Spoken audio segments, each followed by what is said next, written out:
It was 1986, Christmas time. My girlfriend, current wife, Lisa, and I were getting ready to go out of town to my sister's house where we were going to have a family holiday celebration. That was the plan. Before we traveled to Indianapolis, I picked up my wife in my car at her house, and we were going to go out to eat. We went to Red Lobster. We loved Red Lobster. I was working, I had a little bit of money. I was working about a year at this time as an engineer. So I had a little bit of money. I wasn't a poor college student anymore. My wife, girlfriend, at the time, she was still in college, didn't have much money, and going out to Red Lobster was a big deal. Well, this was a special dinner. It was the dinner where I proposed to my wife. I had a ring and I proposed to her over the table. I did not get down on one knee. I just showed her the ring. It was an exciting time. And I know she loved it. I was a little bit nervous. There was no question whether it would be yes or no. We've already dated for 5 years. Dated through high school and college. We met, my wife was a freshman, I was a junior in high school when we met. But then we made the trip up to Indianapolis and shared the ring and the decision to get married, and everybody was happy.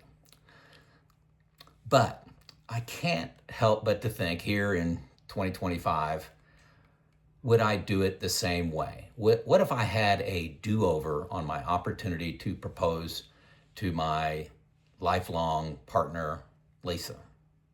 Well, absolutely, I would do it different.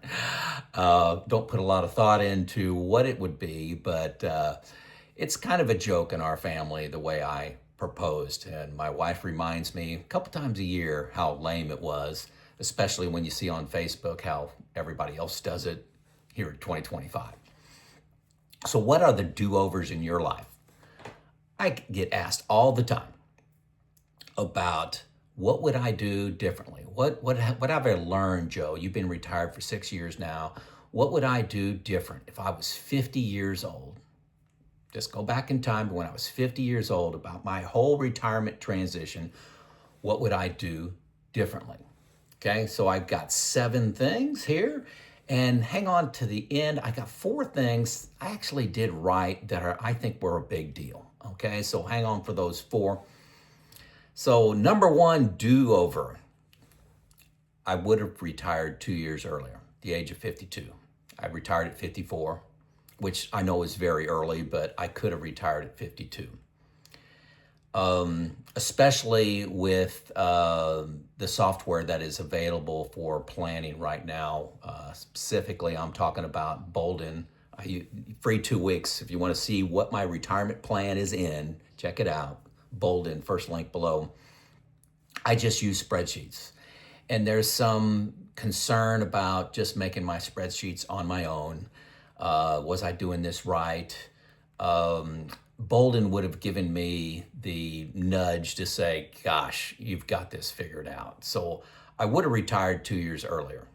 I'm pretty confident I would have done that. No regrets now, but hey, going back in time, I didn't know what I didn't know. I would have retired 2 years earlier because I loved my career, but I love retirement significantly more.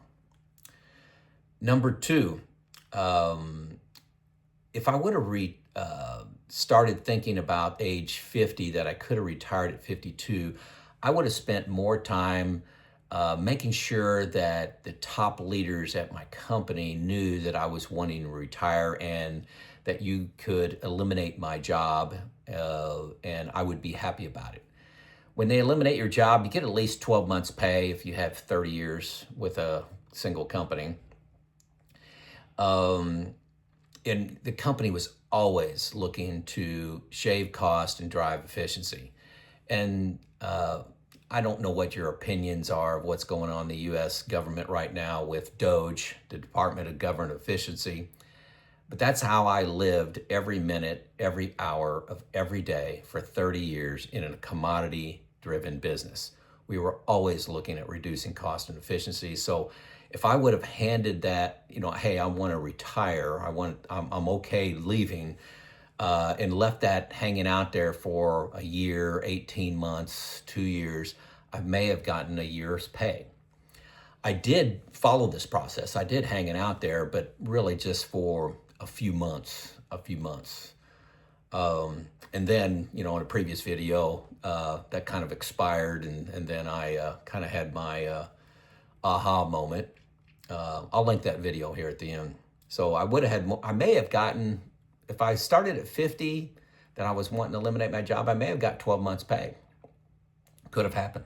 May have retired at 51 then. Number 3, I've spent hundreds of hours on spreadsheets. Just, I would say it's fear.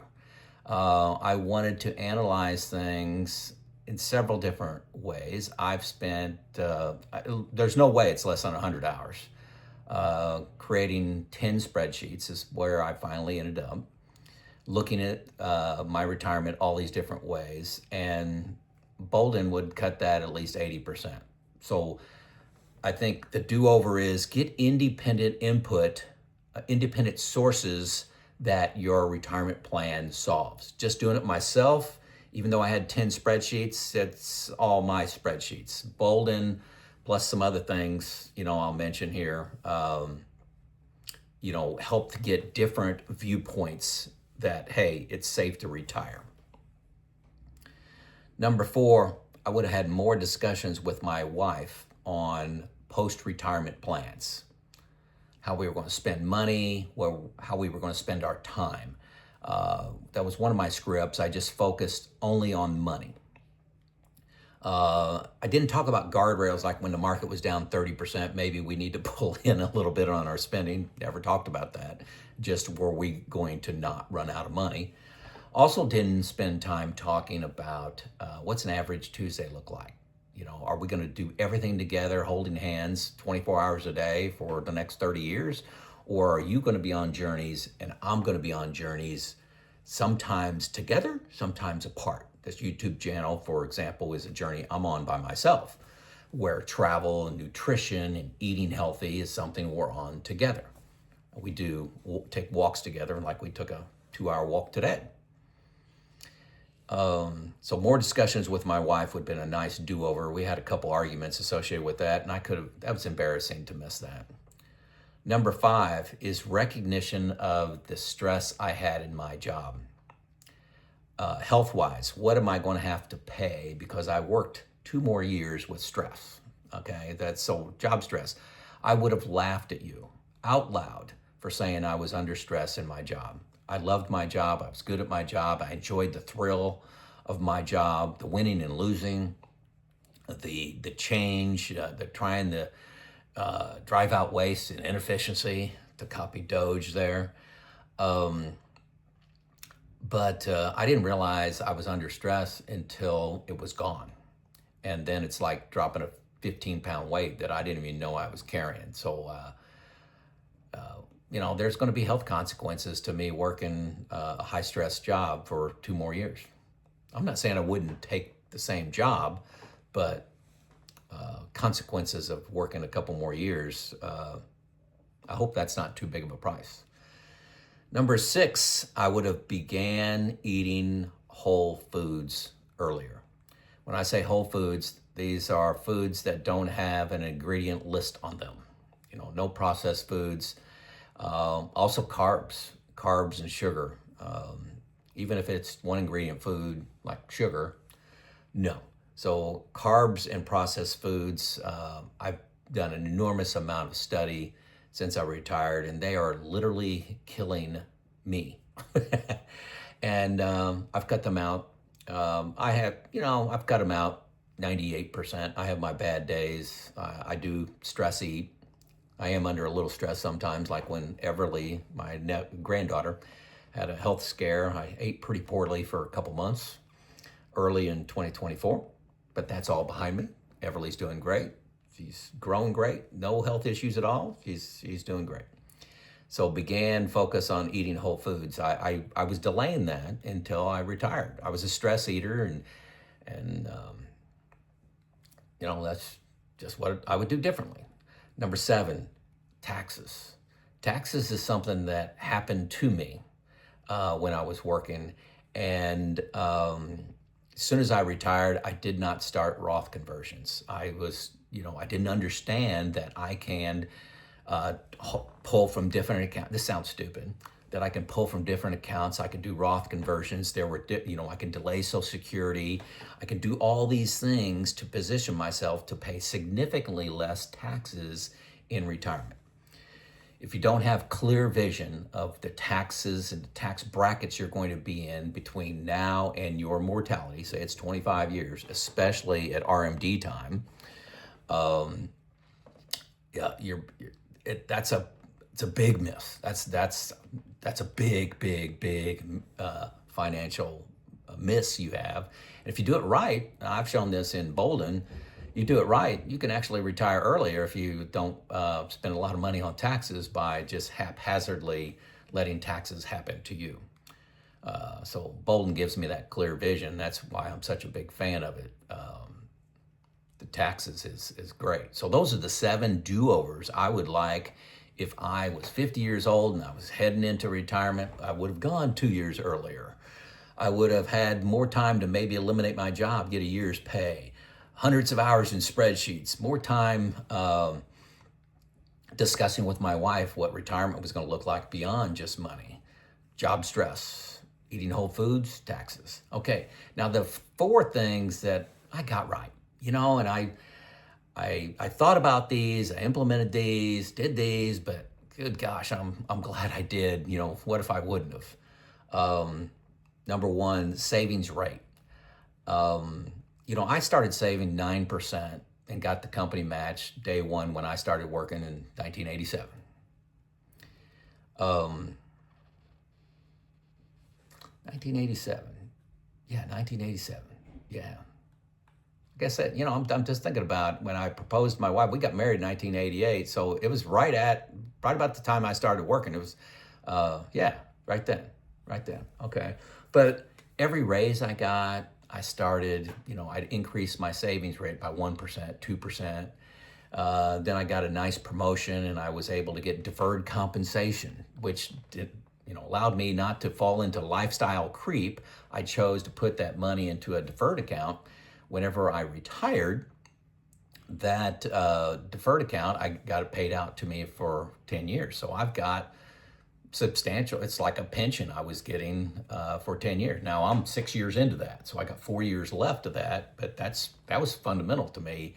My savings rate, I did a great job with that. Started with 9%, got the company match, got me to 15%, and then I grew that to 24% pretty quickly. I kind of mentioned this already, but I didn't let lifestyle creep hit me. I drove old cars, still drive. Everybody makes fun of my new car. A lot of you guys say, you got a new car, Joe. It's got 200,000 miles on it, and that's still new. It's a 2012. Never got hooked on stuff.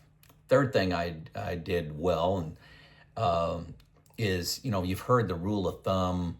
It used to be 100 minus your age to have in equities. Then they changed that to 120. So at 50 years old, 120 minus my age, 50, would be 70% equities, 30% fixed. I was at 100%. I was 100%. And that paid off. That was probably the single best thing I did, as I left all these savings as 100% in equities, 100%, and a lot of people thought I was crazy, but that's just what I did. The 4th thing is I decided to be my own financial advisor. That was going to be a part-time job that I had, and you get paid for that. If you're not paying fees to a certified financial planner, those fees come to me. You saved money. Saving money is just as good as earning money. So I decided I needed to learn a lot. I started a retirement group. I met with 7 financial advisors to see what they offer, what I can learn from them. And then I found Neil Fort Wendell, the guy that I use. He's available to me for no fee because of the asset value that I have invested. So check, that's something for you, maybe to see if a financial advisor will work with you for no fee. You got to stay in the same fund family, and like Fidelity, American Funds, something like that to get that. But I've got a lot of inputs. I'm a student of retirement, but that job pays. That job pays. That was something I think I got right. Nobody likes my money as much as me. No financial advisor is going to give it the care that I would. Now, I'm telling you, it is a part-time job. You spend hours on this, okay? And some people don't want to do it. They're not interested in this. My wife. If I pass on, my wife is going to go assets under management with Neil. That's what she's going to do. We've already set that up, okay? So don't feel like you're a failure if you go with a certified financial planner. That is a great option for people that don't want to do the work, don't want to study, don't feel comfortable making the decisions. They make emotional decisions, like when the market's down 30%, they fight for safety or something like that. It can be a great financial decision for you to make to go assets under management with a financial advisor. Don't get me wrong, but I'm glad that I like learning. I like learning. I like making those decisions, and I've learned a lot. So those are the four things I ended up getting right. I really valued the learning. So there you go. Those are my life do-overs so far. Just looking at my list. What life do-overs would you like to have? Just get a discussion going in the comments. I think I read all the comments, and there is better information in the comments than is in the content of my videos. So please read the comments. You will make better decisions. There's people that disagree with me and give good reasons why they disagree. I'll make videos based on the comments that you put in there, on the new insights that I learned from the comments. So make sure you read them. It's Joe out.